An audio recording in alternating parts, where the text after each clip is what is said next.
All right, so we got that one done. And we got rid of that one. Okay, there we are. Cool. All right, so now we should be better. Looks like we're going live finally. I got a video. That's good. Good, perfect. Say good afternoon, good evening. I know it's evening here in the Midwest, and it's morning over in Manila, and it's midday in Sydney. So I want to say hello to everybody from around the world. And if you can let me know where you're from in the chat, that'd be wonderful. I'm here in Central Illinois. So I'm George, and just want to let you know what we're going to be talking about is because I'm passionate about education for metabolic health education. I'm focused on chronic disease, intervention, and reversal. So nowhere did I say anything about drugs. Hey, how you doing, Cheryl? Nowhere did I say anything about drugs or anything like that. We're going to look at metabolic health from a 73-year-old's perspective, looking at history of metabolic health and the expansion of the chronic diseases during my lifetime. And we're going to look at, see what kind of hope is there for us in the future. So I'm here to really want to educate and want to try to help heal your body. Now, if you can let me know where you are from, that would be wonderful. And just let me know that in the chat. That'd be great. Perfect. And we'll go from there. So, how many of you have ever heard of the yo-yo diet? Anybody here been a yo-yo dieter at all? Right. So that was me. I've been up and down and up and down and up and down from a food standpoint, from a body standpoint, from a shape standpoint. Does anybody else resonate with the whole idea of the yo-yo diet? Yeah, that was me. I've been up and down, sideways and forwards over my lifetime. Have any of you ever been told to eat less, move more, and you still gain weight? The old calories in, calories out simple formula doesn't really hold up, does it? Maybe for a day or a week, maybe on outside a month, but really that's a formula that has always been destined to fail no matter how they put it together. The whole idea of eat less, move more, and if you are still gaining weight, if that belly is still going, that's not really the answer, is it? That whole thing of calories may not really be the solution for what is really the issue. And so let's look at another question, because what I'm looking to do is debunk some of the myths, some of the legacy, the lore of the lies that we've all been taken into. So, for example, what is the most important meal of the day? I mean, what's the most important meal of the day? If you know what the most important meal of the day, put that in the chat. And a lot of people would say, yeah, that as quick as you get up and you grab a bowl or a bun or a smoothie or a Fupa Lupa coffee, that breaking your fast because you slept all night, right? Or should have, right? And you didn't get up and snacky. You got up and you broke your fast by that meal before you went into work or on the way to work or on the way to school in the traditional sense. You broke that fast. But really, breakfast and breakfast cereal is kind of a whole idea of marketing, isn't it? So that we would buy more cereal. I mean, back in the day, in my lifetime, we ate meals when we had a breakfast. It wasn't grains. Think about that. Grains. Thinking about grains. If you had a bagel, you're having grains with fillers and flours, right? If you had cereal, oatmeal, porridge, if you have that, those are what? Those are grains, right? And grains are really good for what? Fattening animals, getting them larger. What do they feed cattle in the lot? What do they feed pigs in a lot? What do they feed chickens? It's all grain. And what does that do? Think about it for half a second. What does that grain do to the cattle? They're in what are called what? Feedlots. Same thing we're doing that we would do with pigs or swine. And really chickens, right? I mean, look how big chickens are nowadays. Chickens used to be kind of small. Now they're monsters. And so we're feeding them a diet. Now let's look at this for half a second. Just look at it from a 70-year-old's perspective. In the last 30 years, and really 40, but really 30 years, our diet, the US diet, has done one thing, and that's changed, hasn't it? It really has changed. Growing up, for me, we didn't have grass-fed beef. We just had beef. We didn't have pasture-raised eggs or free-range eggs or whatever other labels they want to put on all these eggs. We just went out and picked them, right? Went out the yard, the coop. We picked the eggs. They were eggs. They didn't need some special classification to be worth more money than the other because we had one thing. It was eggs. When we had milk, it was milk. I remember milking cows, right? And then there was fat on it and good things. And remember, how many of you have ever been told that fat's bad? Fat makes you fat. Does it? Does it? Does fat make you fat? Think about it for half a second or a minute. Think about it. There was a big movement. Do you remember the big movement of low fat? No fat, low fat? And fat was bad. And if fat makes us big, makes us fat, if there was this big push to make low fat foods, has obesity gone up or down? It's gone up, hasn't it? If fat was so bad, caused heart attacks and all that, with all this low fat,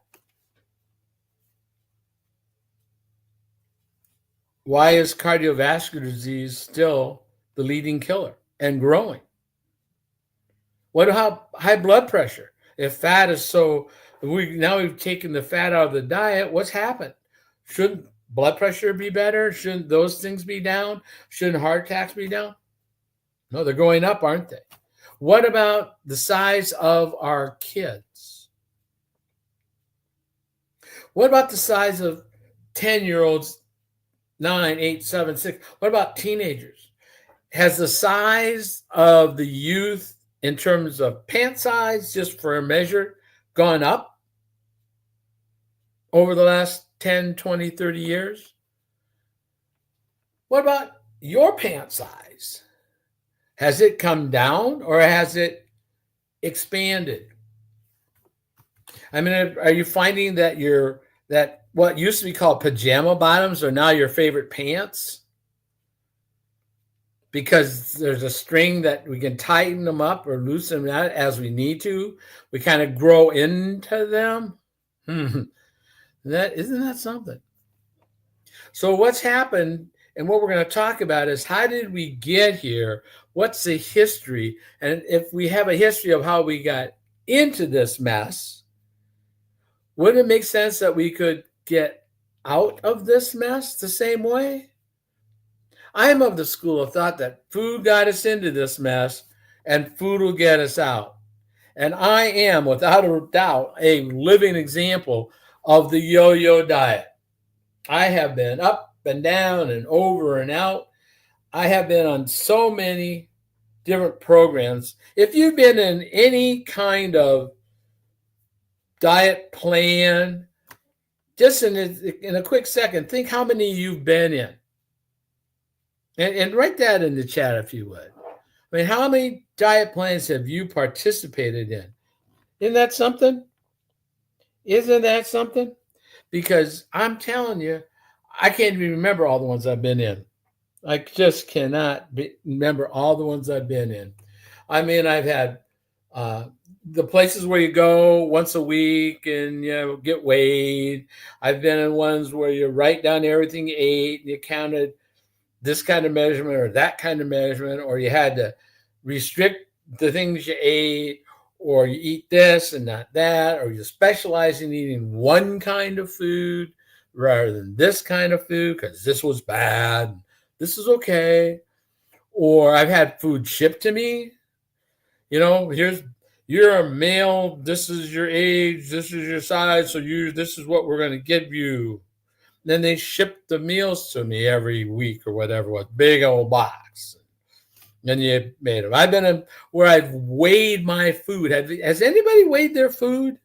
I mean, I had a scale. I don't know what it is, but I weighed it in grams and ounces and fluid ounces and cups, and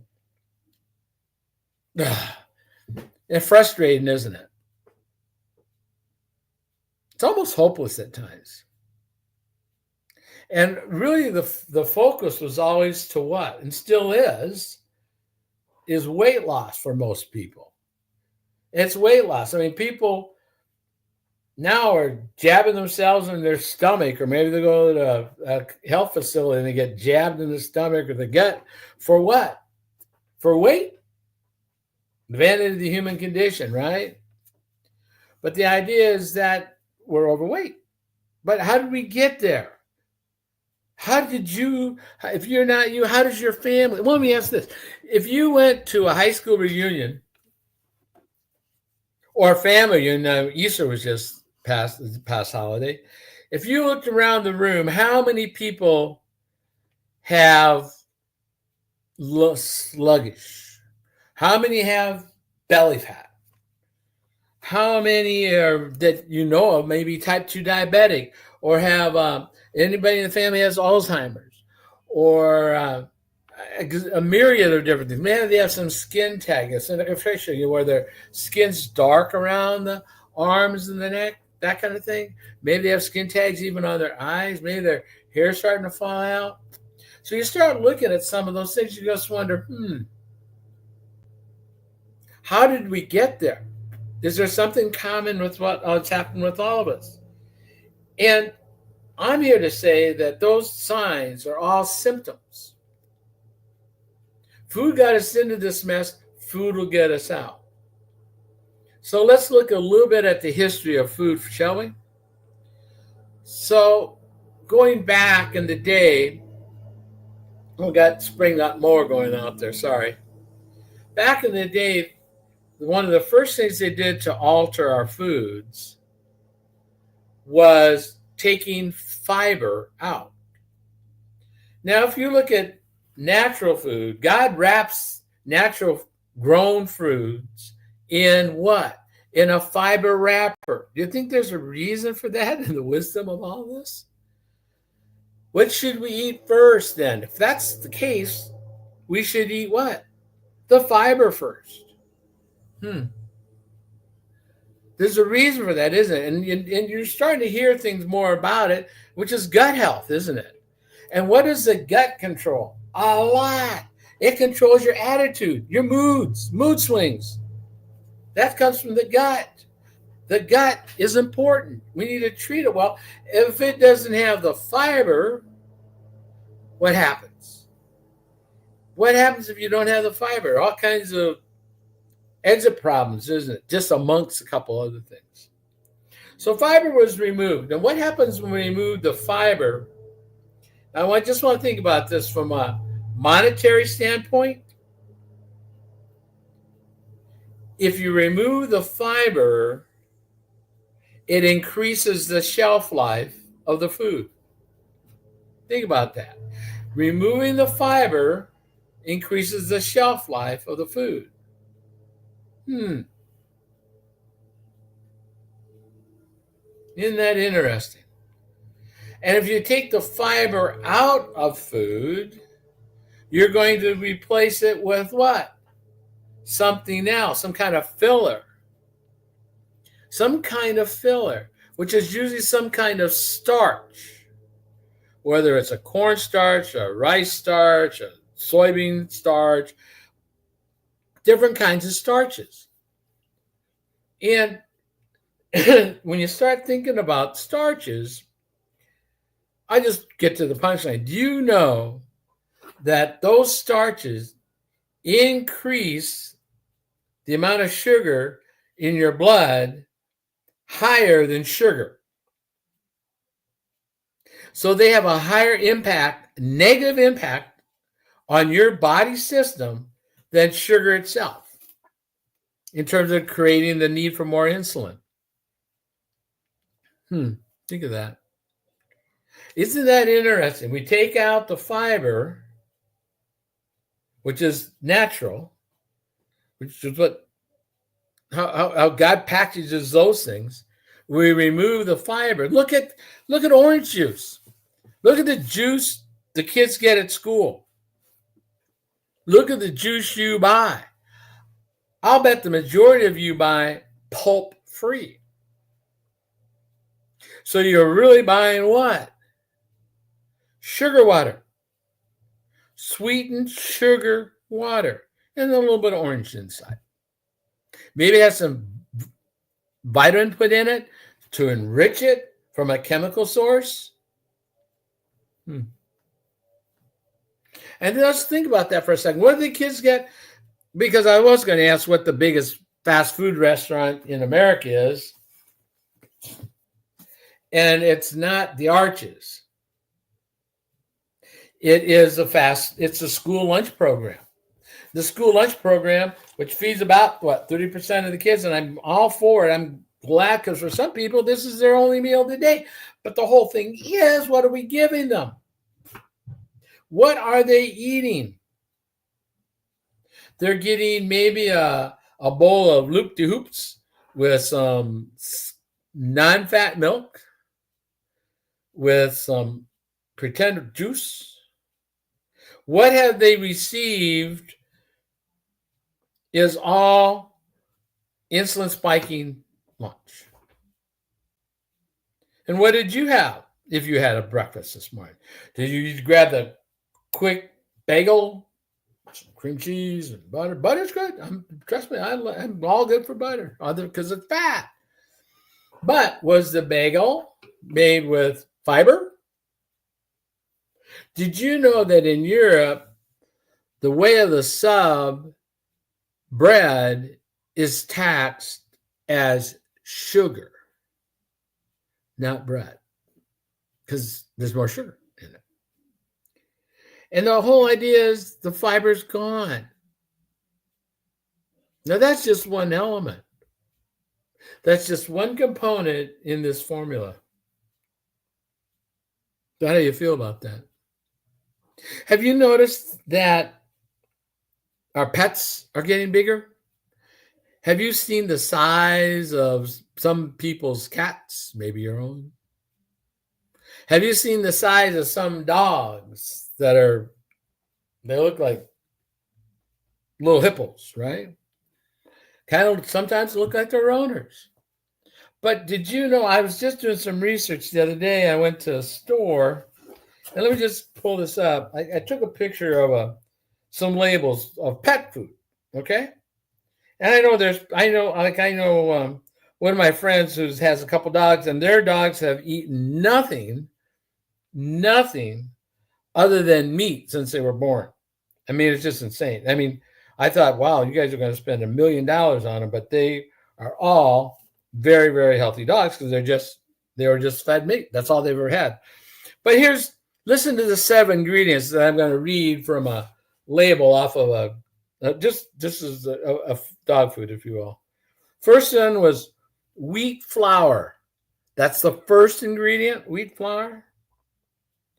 And then ground whole wheat. And then wheat meal. And then a beef flavor. Well, that's big of them.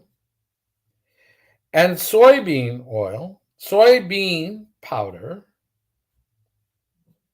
I mean, those are the main ingredients just off the top. Let me see. There was another one. I thought I did too. Let me see if I can find the other one. Just looking at it real quick here. Oh yeah, here's another one.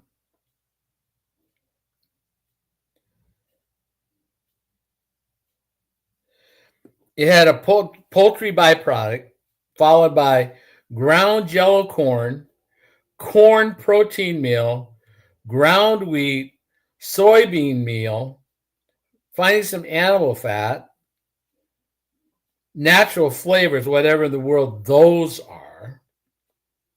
So the majority of what the person that bought this dog food, or this was the cat food, was giving them ground yellow corn, corn protein meal, ground wheat, soybean meal. What did I tell you we feed in the feedlots? Cattle. So that's cat food, and that's the dog food. Wheat flour, ground whole wheat, mulligan, blah, blah, blah. Soybean, barley flour, malted barley, dried yeast. Wow. And you wonder why the pets are larger. Now, what else do we know about pets now? I mean, do you know anybody? I know several people whose cats and their chihuahuas and dogs are diabetic. Diabetic? A cat or a dog? They're eating the same thing that you're eating. You're feeding your children. We wonder why type 2 diabetes is going up. We wonder why fatty liver is going up. Why cats get skin tags. All the arthritis, the joint problems, the hip problems, kidney problems. We're feeding them and feeding ourselves the same types of foods. So that's just talking about fiber and talking about the starches because they took the fiber out. Well, let's go to the next one. Let's talk about oil. Let's talk about oils. Back in the day when I was a kid growing up, it was lard, right? It was lard and it was animal tallow. It was all of that. It was all that. We didn't have seed oils. So let's have a little discussion about the little history of seed oils. So back in the day, there was two gentlemen. One was last name Proctor, and the other name Gamble. You know, they're from England, Ireland, Scotland, that general areas. That's where they're from. They didn't know each other, and they came to America independent of each other. One was a candlestick maker, and one was a soap manufacturer. And they met each other because they married sisters. So Procter and Gamble met because they married sisters. Interesting. Paul Harvey would say the rest of the story. Well, one made candles and the other made soap, and a lot of that was made out of tallow and oils and that kind of thing. Well, whale blubber for oil for lamps was on the decline, as well as the availability for the others. So what happened was there was a thing called cottonseed oil. Now, cottonseed oil originally was just considered a toxic waste byproduct. Well, American ingenuity, hey, it's slippery, let's use it for machine oil. So they started using it on machinery. Hey, it might burn. Hey, and it did, so they started putting it in lamps. Cottonseed oil. We go a little bit further in the history of the world, and the process of hydrolyzation came into play, which means that pushing hydrogen into a liquid could solidify it. And that's what happened with cottonseed oil. It was able to be hydrolyzed. And by the way, now we have Procter & Gamble at this time. They had joined forces at the company. And now we have this solid cottonseed oil, which was toxic and was used for machinery and used for burning. Now it kind of gels. It's kind of like together. What could we use it for? And what would it become? Your grandmothers, great grandmothers, possibly your mom, bought this and used it for cooking. Do you know what it was called? Crisco. Crisco is gluten slaughter. It takes forever just to get it off a spoon, okay? You follow me on that? Now, what happened was to get it marketed, because remember, it was toxic. Now, all of a sudden, we can sell it. And we're going to sell it to replace what? Animal fats. We're going to replace the animal fats because they don't have as long a shelf life. And so we need to have a little endorsement as well. Well, amazingly, the American Heart Association received a $1.7 million gift, charitable contribution, take whatever words you want to use. And shortly after receiving that, Crisco was considered to be heart healthy.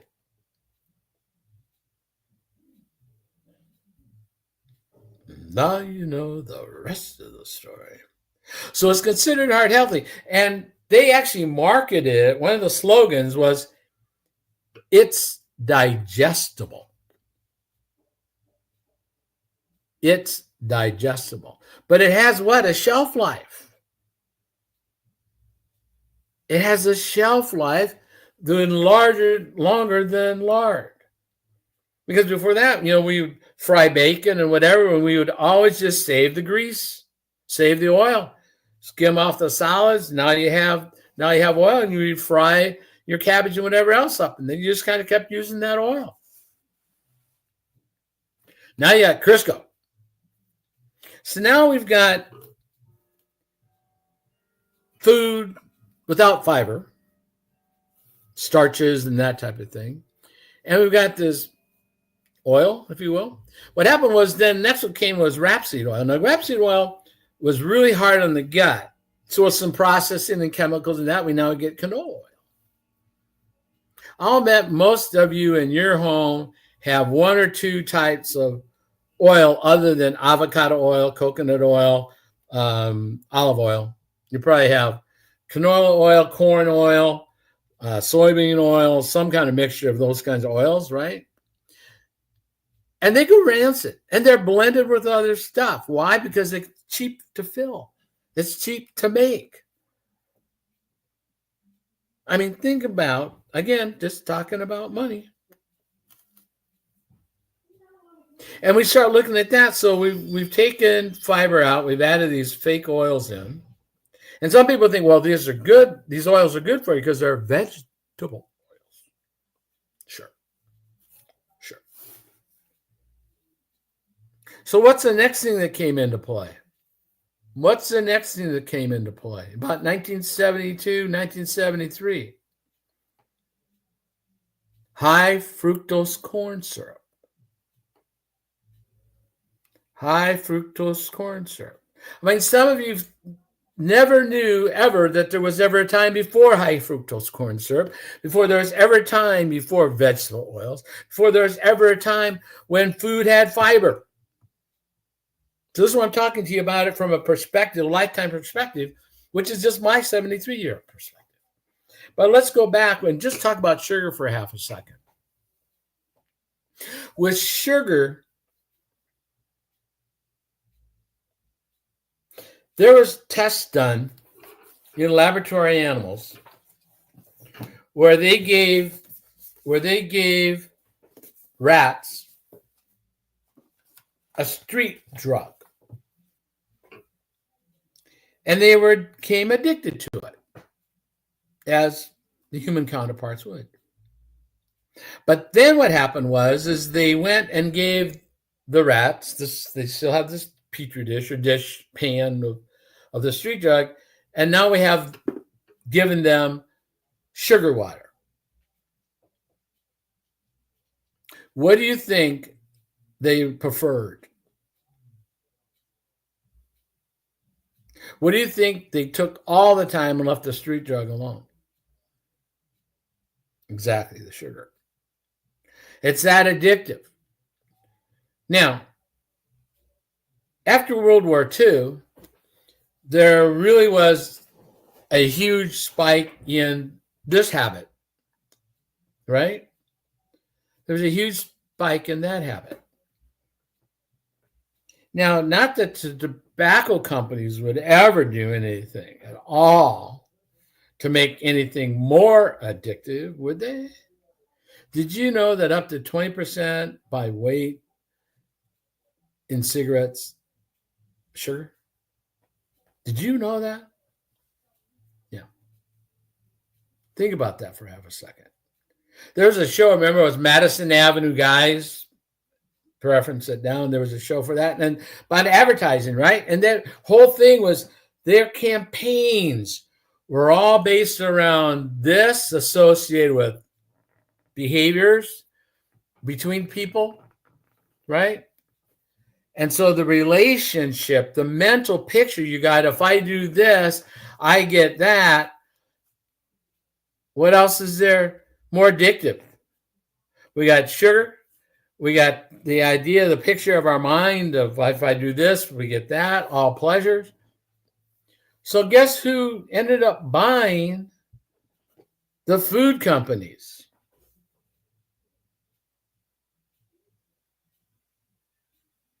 Yeah. The tobacco companies end up buying most of the food manufacturers. And guess what becomes more prevalent in the ingredient list? Sugar. Now, why would that be? I mean, they wouldn't want us to become addicted to it. They want us to be highly palpable. That's the word that's used in science, highly palpable. They test to make it so you can't just eat. And once you pop, you can't. Yeah, they're already telling you what you're going to do because they already know you're going to do because you've been eating it and tasting it and you want more. And then more. Even when, well, let me ask you this. Have you, like me, ever gone to the freezer and you were just going to take a little delicious nibble of some kind of ice cream or treat? And before long, you're looking at the bottom and wondering, is there any more? Yeah. Do you know, when you start looking at that, we've taken the fiber out, we've added these oils in, we've removed the fat, right? Remember, we removed the fat, the natural fats. And now we started putting sugar. Now, sugar in 1972, 1963, when high fructose corn syrup came out, there was about a pound,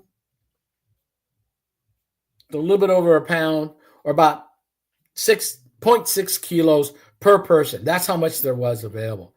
Now there's hundreds of pounds, and the amount has increased by 4,000% in 40 years.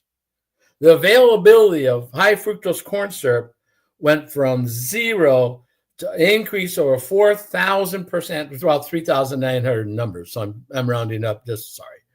But roughly 4,000% since 1990. Look at that. Now, take fiber out of the food, add the oil in, add the sugar in. What has also increased right along with that? Exactly. Metabolic diseases.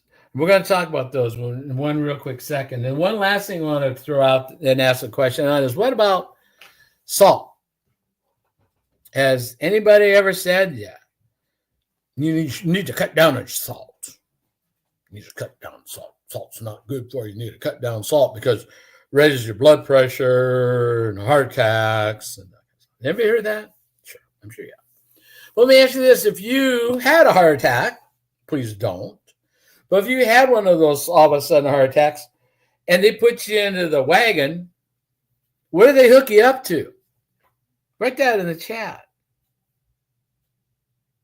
Yeah, exactly. They put you in on a saline dip, which is what? Salt.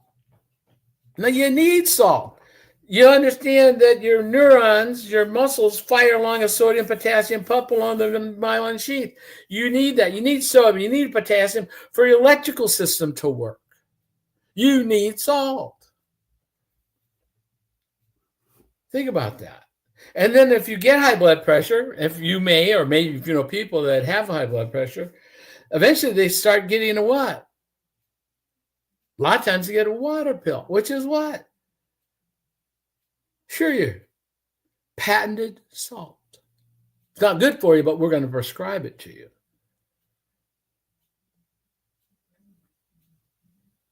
I'm just going to go out on a limb and say, hey, has anybody ever told you need to cut down your cholesterol? Just type in yes or no. So cholesterol is evil, isn't it? Let's follow this one. Your body produces 80%, 80 to 85% of the cholesterol. It already produces it. So if God said, hey, body, you're going to make cholesterol, you think it might need it? And what does it need it for? Yeah, the brain. Your brain needs it. It even makes some of its own. The brain needs it. The pancreas needs it. Cell walls need cholesterol. It gets transported around the system by HDL. And you probably heard that's bad too. That's the transport. That's the trucking system. That's the train system with the storages. That's the ships with the bringing it around to the cells. Hey, you guys need some cholesterol to rebuild. Why would you want your cholesterol lowered? And some of the pills, because they're always going to give you a pill for cholesterol, right? Increase other things the other wrong way too. Can stimulate becoming type 2 diabetic. If you're lowering cholesterol, and that's what part of the energy that your brain needs, and we start looking at this history of cholesterol is bad, what's one of the things that's increased over time? Alzheimer's? Anybody? Dementia? Alzheimer's? Is it on the rise? You know it is. You know why? Because they're building where you're going to live in a hurry. Go out and look at the building boom in nursing homes for Alzheimer's and dementia patients. When I was a kid, there was an old people's home, and it was for old people, not for 50-year-olds, 60-year-olds, 80, 90, 100, but no, not 70-year-olds, certainly not 60s, not 50s. Think about that. So at the end of the day, we really are doing one thing, guys. We have eaten ourselves. We have fed ourselves. We buy the food, right? Whose fault is this? We buy the food. We prep the food, or at least take the wrapper off, take the lid off, and eat it or drink it. We do that to ourselves. We do it to our children. We do it to our pets. Now, our pets have no control of what they eat, how often they eat, how much they eat, or what the ingredients are. Our children don't read labels, right? They just fed what's in front of them. And how they are addicted to snacks. Anybody? Are you? I mean, how many of you have been told you need to eat like 5 or 6 times a day while you're awake? Thank goodness you'd never stop eating, some of you. And the idea is that, well, we need to keep our metabolism level. No, you're not. You are spiking so high and to start your day, and you never let insulin bring it down. That's insulin's job, is to get it out of the stream, get it into the muscle and into the cells. And when it can't get it into them because they're full, and the cells just go, we don't want anymore. We don't want any more insulin. Just go away, insulin. Take it and go away. It goes to the liver. And the liver goes, I got no more room, boss. Sorry, go away. So insulin, which is a growth hormone, says, okay, fine, and slaps on fat to the liver, slaps on fat to the other organs, and finally slaps it on to those adipose cells, those fat cells, and you don't get more cells, they just get larger. Now you got fatty organs. Now we really have problems. And it's all because of what we ate. And it's all because what we ate is what they made that we bought. Now, we can all read. I would hope. Most everybody has a cell phone, right? So most people can read. So wouldn't it make sense if we have some knowledge that we use that knowledge to buy foods that aren't going to get us sick, that aren't going to exacerbate the problem? Wouldn't that make some sense? Sure it would. Food got us into this mess. Food got us out. But here's the thing, guys. I believe illiteracy in the year 2025 is not the person that cannot read. That is not illiterate. Illiteracy is a person that's learned something, learned something, but then refuses to unlearn it, to relearn the truth and the facts, because a lie told often enough becomes the truth. Fat's bad, for example. Red meat's bad, for example. The demonization of certain things like that don't make sense. I don't need to be told if something is natural. I should be able to look at it and say it's natural. But even there we have issues, guys. Think about this. With some of the fruits and things, remember we talked about shelf life? Now they're putting things onto our fruits and vegetables. Starts with an A, ends with an L, to give them a longer shelf life. And you really can't get rid of it. So truth be known, on fruits and vegetables, I would be, if I'm going to eat those, I'm going to look for organic, not genetically modified either. So I'm looking for things that are non-GMO, because even, and like if like the codes, I'm going to look for ones that have 5 digits, not 4. In terms of when you go to to buy your fruits and vegetables, I'm looking at things with 5-digit codes, not 4 or 3. Just let you know. But here's a question I have. When we start looking at this, I'm going to just talk about some of the outward signs. Let me ask you this. Have any of you ever, and I mean ever, had any of these symptoms? I'm going to tell you why, because I had them all. Always hungry?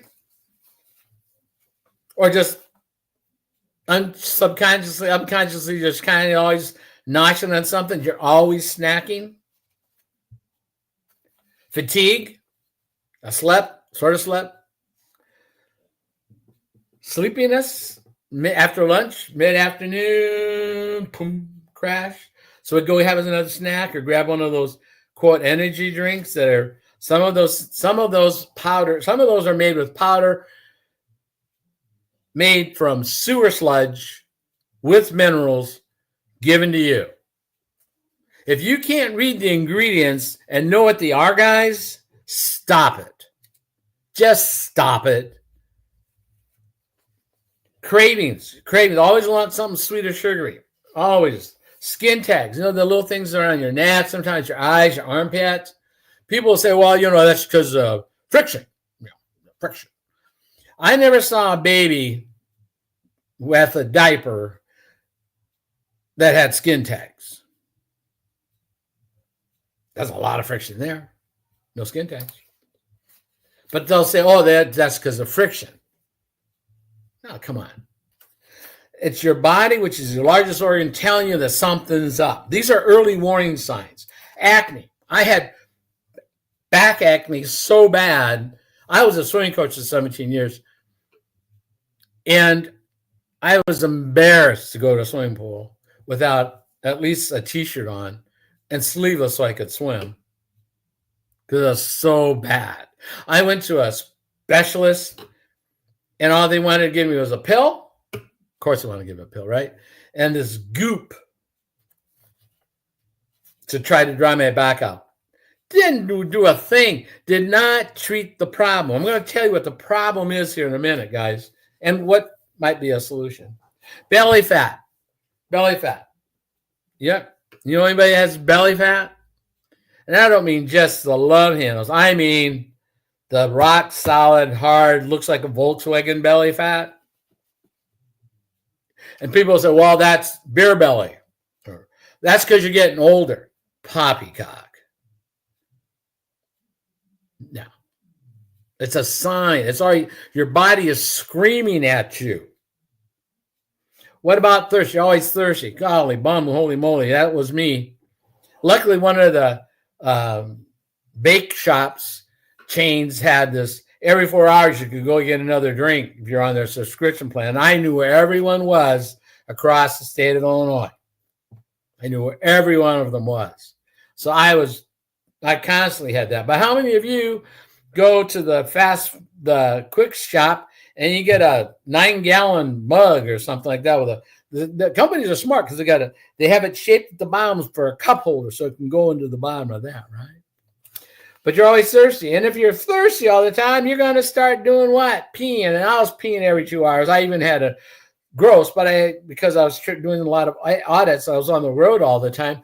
I had a juice bottle that had a handle, and that used that as a hospital bedpan when I couldn't get out of the car because it was winter or traffic to go to the bathroom.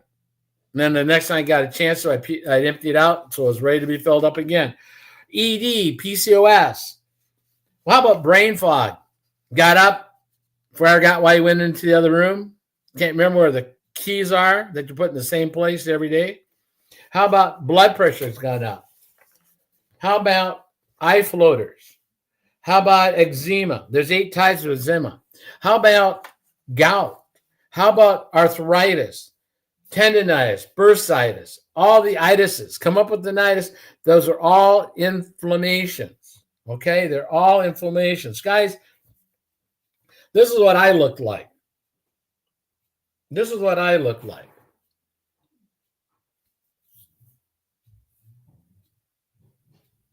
Isn't that a picture of health?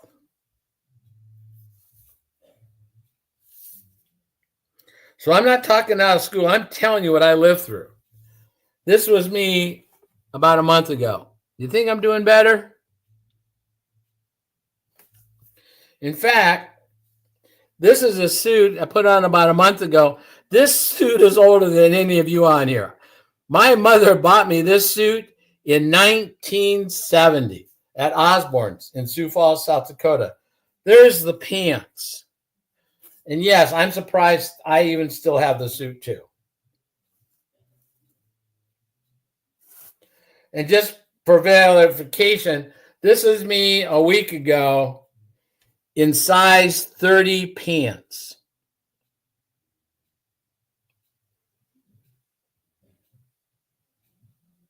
.30 waist. I graduated in high school with a 28. And no, I'm not going to go that small. Remember when I talked about how did we get here? History? Guys, here's the people that control the food. Now remember, this used to be the cigarette manufacturers because they owned most of those companies. And some still do. But most of they've diversified out of that. But that brought us what? Processed food with sugars. When was it for the American diet or is it for the profit? I don't know. I'm not a conspiracy theorist. But the signs I just went through, that's some of them. PCOS is one of them as well. Moody irritability. Anybody have mood swings? Talked about inflammation, dark skin patch, cysts. I had this here, and that's almost gone. So this is what we're talking about. Have you heard the term insulin resistance? Insulin resistance is the culprit. That is the root cause of all these problems, insulin resistance. And so there's type 2 diabetes. Does anybody know anybody that's a type 2 diabetic or almost a diabetic, pre-diabetic? I'm going to tell you a secret that you don't know, that you need to know, and you do the calculation because you need to know your number. How about strokes, heart disease, obesity, migraines, dementia? Anybody have migraines? Osteoarthritis, childhood obesity. We're finding kids under 10 with fatty livers, non-alcoholic fatty liver. It used to be when I grew up, there was, if someone had a fatty liver, they were what? They were pounding them down habitually all the time. Now there's kids under 10 with fatty livers, kids with obesity, right? Fatty liver, arthritis, Alzheimer's, erectile dysfunction, PCOS, sarcopenia. Guys, I suffered from sarcopenia, and let me tell you what that is. And some of you are and don't even really realize, especially people that are getting the jab. Sarcopenia is muscle wasting. Sarcopenia, I was losing weight because I was peeing like a racehorse 24 hours a day. I was down to 143 pounds when I got my blood check. We're going to tell you a little bit about that story. 143 pounds. I was suffering from insulin resistance. Sarcopenia is muscle wasting. And I talk about high blood pressure. So think about this. It's spring out here in Illinois. Anybody seen these things before? Yeah, those are dandelions, aren't they? Did you ever have to go out and pick dandelions? Well, you probably picked some for your teacher or your mom, somebody you like. You know, here's that dandelion. But then later on, when you're older, you get told, go out and pick the dandelions. Well, the dandelions, to me, are the same as this here. And how could they possibly be the same? Well, you go and you pick a dandelion. You know, you just grab them and pull, right? You grab and pull. And every once in a while, you get one of these, and they spread everywhere, right? The seeds go everywhere. Unless you get to the root of the problem, unless you get to the root of the dandelion, you cannot get rid of the dandelion. Can you? Guys, do you know anybody that's a type 2 diabetic? If you do, just write type 2. Maybe it's you. If you're type 2 diabetic, you're considered to have a what? A progressive chronic disease at which you're going to be treated for the rest of your life. And what they give you in strength and dosage and medications will increase in number during that lifetime. Why?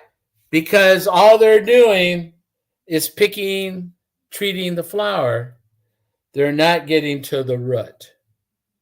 Am I making sense here? Because if they could get to the root of the cause, you wouldn't need high blood pressure medication, would you? You wouldn't need type 2 diabetes medication.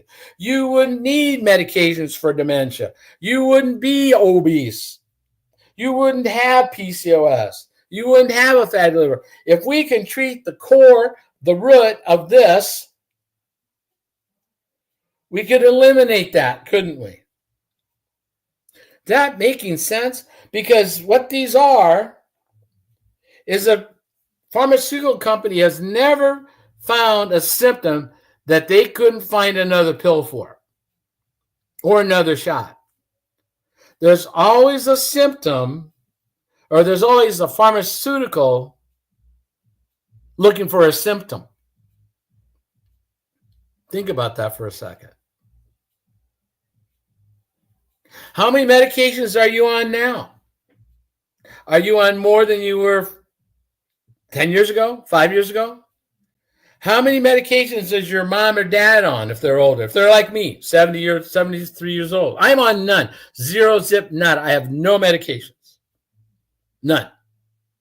Now I'll tell you some of my story. Because we got to the root cause of the issue.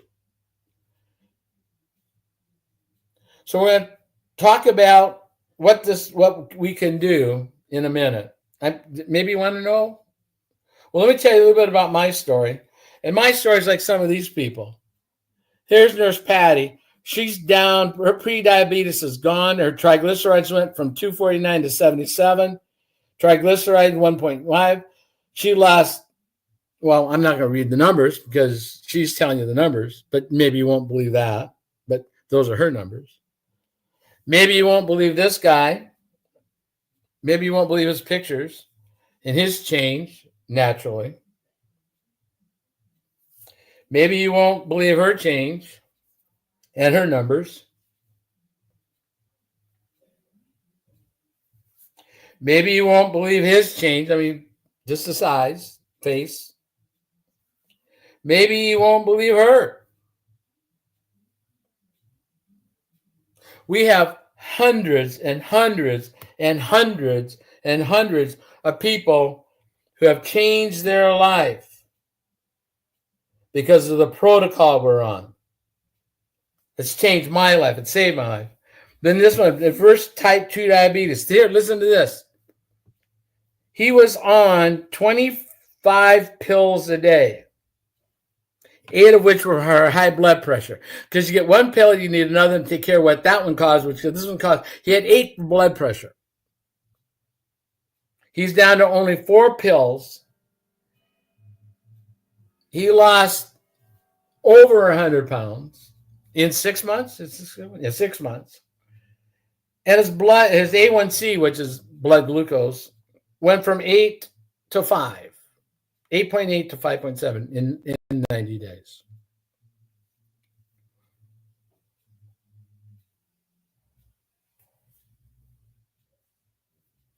And it's Cody. Doesn't even look like the same guy, does it? And the confidence he has.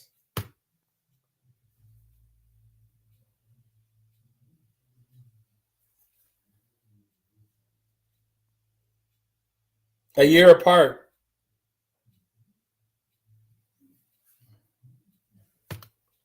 Me. So let me tell you just a little bit about my story and my journey in taking care of now what I've introduced to you as insulin resistance. I was a yo-yo dieter for decades, up and down, sideways, every which way. In about 2019, March of 2019, my vision was getting wonky. I couldn't read the big highway signs up above me on the interstate, those big green white ones, right? And so, like any guy, I said, okay, I'm going to call Dr. Google. So I went to Dr. Google, and he kept saying, it kept coming back, and I didn't like the answer, but it kept saying blood sugar, blood sugar, blood sugar. And to me, that would be diabetes. And I go, no way yesterday tomorrow, because nobody in my family, my dad came to the Philippines in 47, so you cannot, I'm Filipino. And nobody on any side, my mom's side, my dad's side, upside, downwards, nobody. We have zero diabetes or blood sugar issues in our family, ever. Nobody. I'm the oldest of 10, and I go like, well, this would not be a record. I don't want to break this record. But anyway, so I went and bought one of those sticky things, where you stab yourself with a pin and you take the blood and put it on the monitor. And I did that it was April 6th, 2019. And the measurement came back high. HI. Not hello, hi, hi. It was unreadable. So I thought I was broke. So I did a couple more that just like immediately to see if there was something. Nope, it was hi, hi, hi. So it couldn't even read the monitor isn't even set to read as bad as my blood was. So I freak out, and I didn't tell anybody because I'm a typical guy, right? So I went home and I had an inventory clearance of my cabinets and my refrigerators. And I have, by the way, I have two kitchens. I love to cook. And I cleaned everything out. And I'm stabbing myself every day. And I called the clinic. I called my doc and I said, look, I need a blood test. I think maybe we need to check this out. I need a physical. I didn't tell them what my numbers or anything. So I think I need a physical. And said, sure. So I needed it after the 15th because it was tax season. So on the 17th, I went in and they took my blood. And so I came back on the 22nd. I come into the office and I go, so how'd we do? And he goes, well, you didn't set a record, but you came close. I go, what? He goes, your A1C. I go, what's my A1C? He starts explaining to me what A1C. I already know what A1C is. I want what's my number. And he goes, 384. Oh, okay. With a A1C, it was like 13.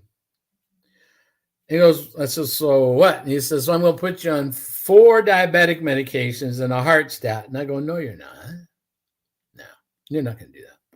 He goes, what do you mean you're not going to? I says, no, we're not going to do that. My body adjusts very fast. You know, I already knew my body because I have had times when my triglycerides were unreadable. And inside of 30 days, I come back and I'm in the normal range. So I'm thinking, okay, I was eating those little oranges, little mandarins. I was eating those things like they were M&Ms and apples and grapes and watermelon. I go, okay. I said, I found a program, and it's a medically supervised program. And they are proving, at this time they're new, and they've proven to be able to reverse diabetes, type 2 diabetes. And so I'm going to go into this program. I'm going to in the process of being accepted, because you had to go through 12 different tests and videos. And I mean, it was to get accepted. You had to be accepted into the program. You just couldn't buy your way in. And then you had to buy. And then in 90 days, I'll come back. But I'll take something. If you give it to me, I'll take the least thing. And I took this thing called Femortin. I'm not going to say the word, so but you know what I'm talking about. At 1,000 twice a day. And I go, well, I don't know him, but okay, fine. Well, I got into the program. Now, the program was a great program, but totally restrictive from my standpoint. Remember, I had 2 kitchens. So I'm weighing my food. I have got 2 scales. I'm weighing in ounces and grams my food and cups. And I mean, I'm weighing all this out. And inside of 45 days or so, I'm off of the meds. By 90 days, I'm taken care. I've reversed my type 2 diabetes. That's saying you're cured, but I've reversed it. I would no longer be considered a type 2 diabetic. My A1C dropped and my blood glucose dropped. I would not be considered pre-diabetic even. Cool. And that lasted about 2 years. Remember, I had 2 kitchens. One of my favorite things, I love making lamb. One of my favorite dishes is coquille Saint-Jacques. I love it. And I do it now, so it's no carbohydrates. But anyway, that's neither here nor there. So let's go from 2019, 2021. Let's go to last year, October 24th of 2024.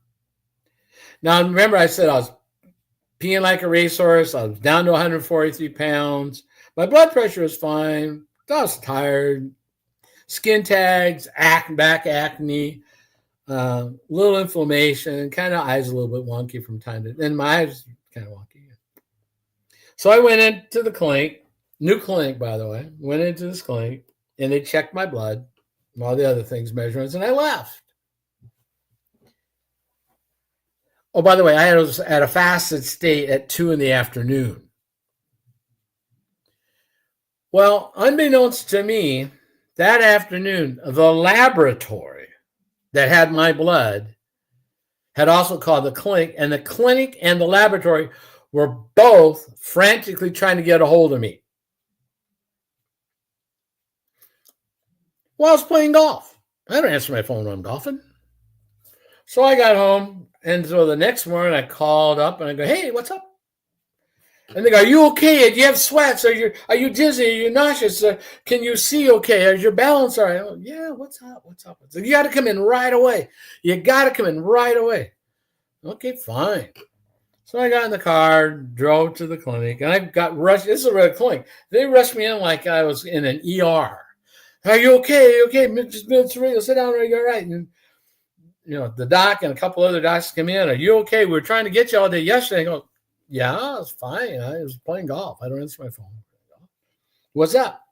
"Well, your blood glucose." I go, "Okay, fine. What's my blood glucose?" My blood glucose, ladies and gentlemen, was 834. 834. And my A1C was 18.1. I should have been dead. Literally.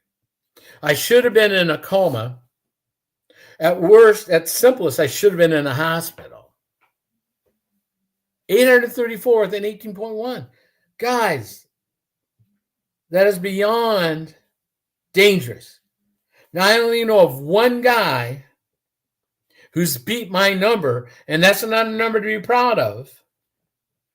And as quick as they found his number, he was in the hospital getting injections in every other witch thing.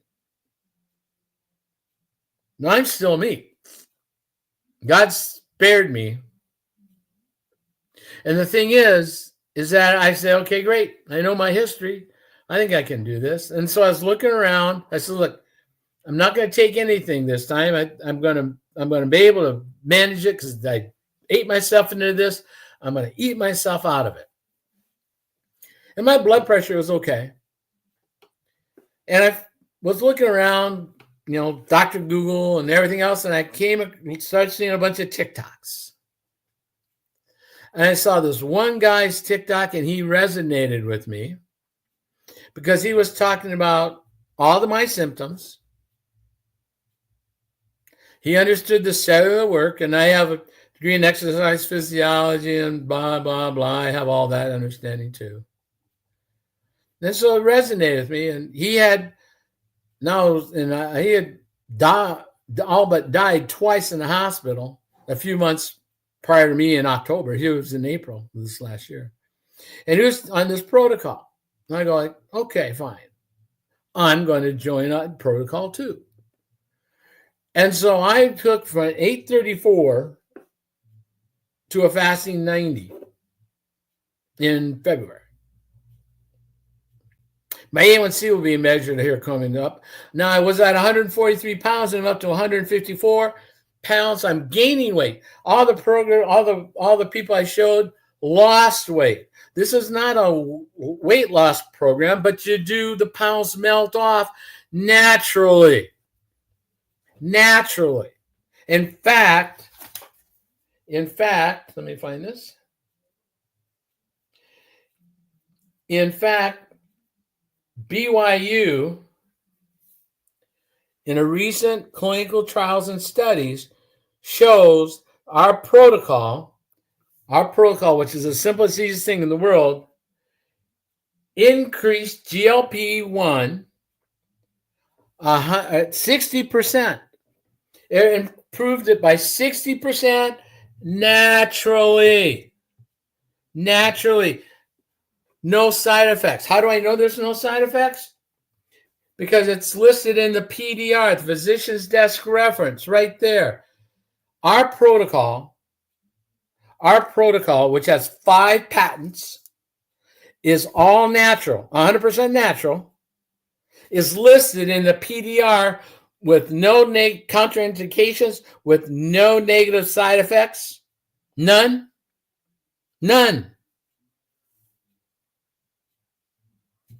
So it's at least, if not more effective, than getting stabbed without worrying about all the side effects that those have. Now, if you're one of the people on getting the jab, congratulations, wonderful for you. I challenge you. I dare you. Or from Red Ryder, I double dog dare you to go look up on the PDR.net the side effects of what you're taking. In fact, I challenge you to look up all of your medications and the side effects that they have in the PDR versus what we do 100% natural. I challenge you. I dare you. And then let's look at blood glucose and our protocol. Let's look at it for a half a second. Have you heard the University of Sydney? Do you know what the University of Sydney is famous for? They are famous because they created what we know as the glycemic index. I'm sure some of you have heard of the glycemic index. The University of Sydney is where that was created. The glycemic index, and really, the more important, the glycemic load, which is getting a little bit more geeky than most of you guys are ready for. But what this shows is that our protocol, using our protocol, reduces blood insulin levels by 27%. Their words, not mine. Clinical research, clinical trials by the creator of the glycemic index. But diabetes is just like the third cause of death, George. Cardiovascular is the first. Okay, well, let's see what the Cleveland Clinic said. The Cleveland Clinic said such a product, meaning our protocol, with 5 patents in the PDR, if such a product, if taken regularly, could reduce cardiovascular risk on a population basis and potentially decrease the need and/or dose of lipid-lowering prescription drugs. Think about that for a second. Reduce cardiovascular risk on a population basis and potentially decrease the need or dose for lipid-lowering prescription drugs. What does this protocol do in terms of blood sugar, in terms of cardiovascular, in terms of weight loss, weight gain? Because I'm gaining, and I'll tell you about that in a second too. Who wants this protocol? Well, I know you do, but the pharmaceuticals world wants it, doesn't it? Because this protocol will take care of the root. And if we take care of the root, how many, well, let me ask you, on all the medications that you told me you're taking, how much are you spending? How much is the pharmaceutical company making on you every day, every month, until you die? Hundreds of thousands, potentially with insurance, millions of dollars? Do they have any reason in the world to take care of insulin resistance?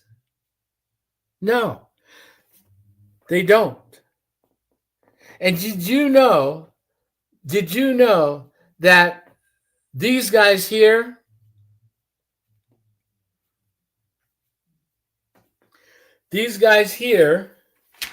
because of all you guys that are taking those shots, are creating foods to counteract the effect of the GLP-1s, be they natural with us or the shots you're taking? Did you know those highly palatable foods, they are creating foods to bypass that? Because you're starting to buy less stuff. So they have to do what? Make it more highly palatable, more addictive. So your brain says, I know you're not hungry, but I need it. Because the brain says, hey, We need more sugar up here. It doesn't, but it's being tricked by these guys and the guys that do this stuff, all the stuff around it that you buy and take. And how can I tell you that that's even true? How can I even pretend that, oh, George, we're not addicted to drugs? We're not. No, we're not. Come on.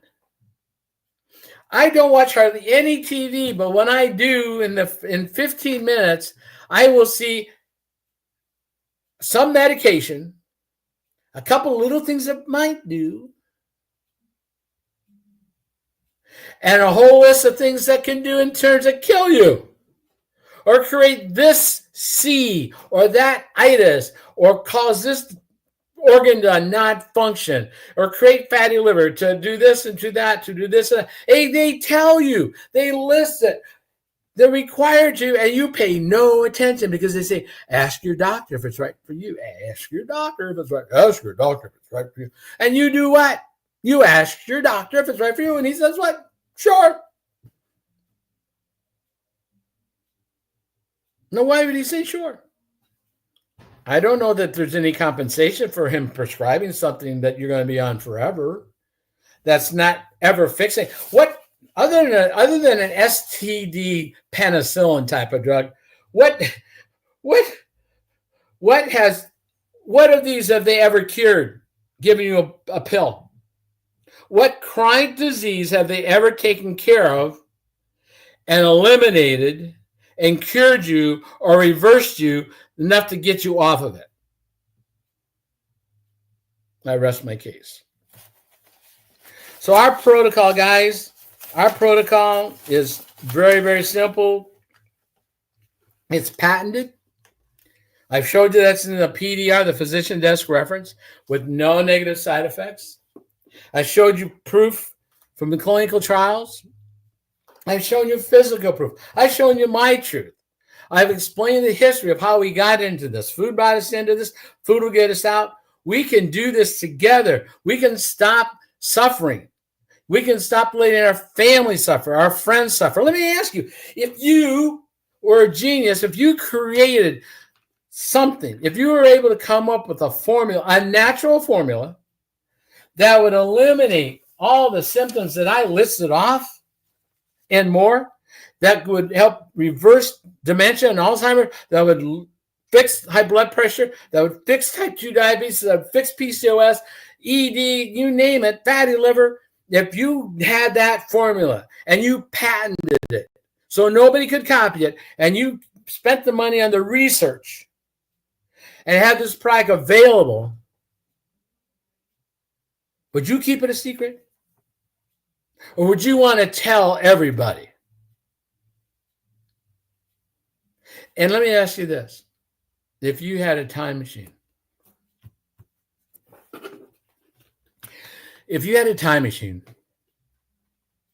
and could go back and give the protocol to someone you love, who would that be?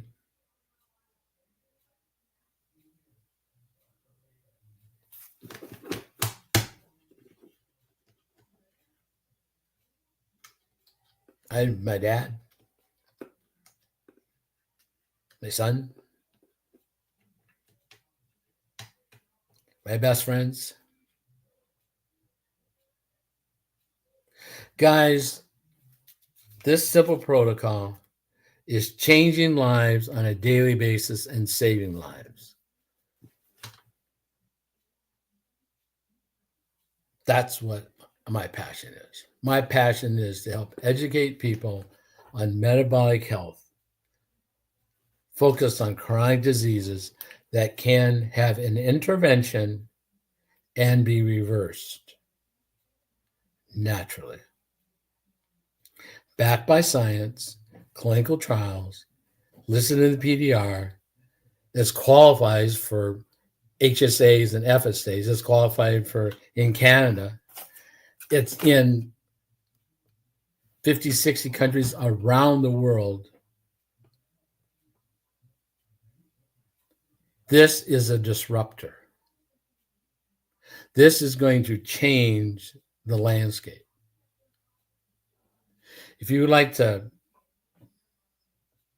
get the protocol, just send me a note, private message me protocol.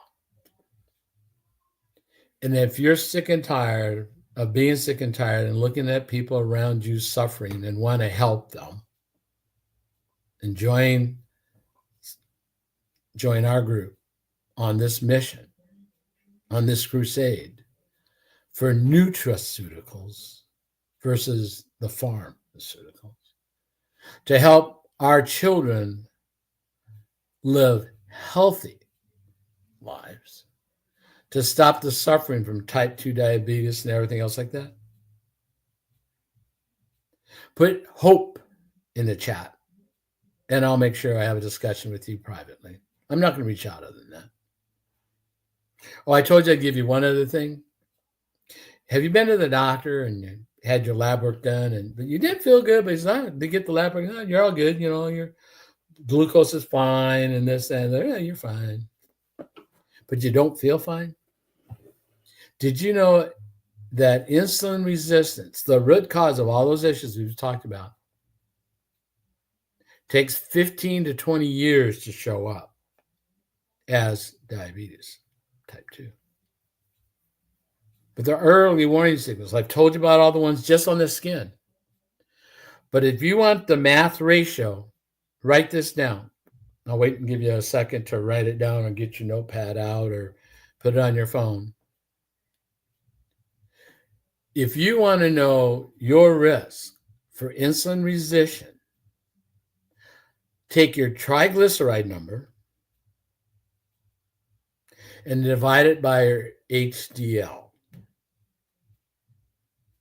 Take your triglyceride number, divide it by your HDL, and you want that 1.5 or less.